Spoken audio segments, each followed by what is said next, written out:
Welcome to Tenor Tech, where I solve the problems you didn't even know you had.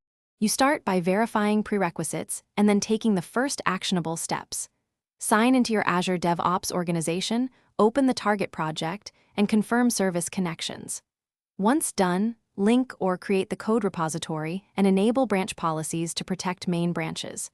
Create a test plans area, add a basic test suite, and assign a test owner so responsibilities are clear.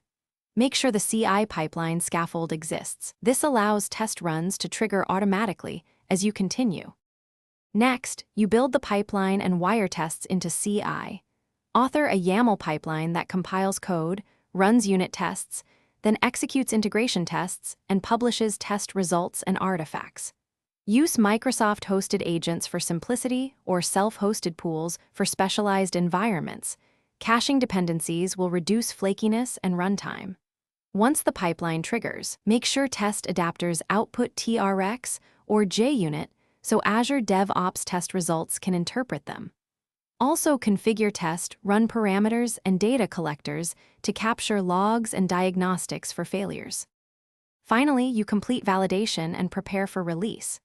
Add a gated release stage that runs smoke tests, checks deployment health, and applies approval gates. This ensures only validated builds promote. Make sure automated tests publish diagnostics, logs, screenshots, traces, so you can analyze failures. If tests fail, reproduce the issue locally, increase logging verbosity, and rerun the specific pipeline job instead of the whole build to speed troubleshooting. One key tip: attach full test artifacts to the failed. Thanks for watching. Subscribe to keep your life in tune.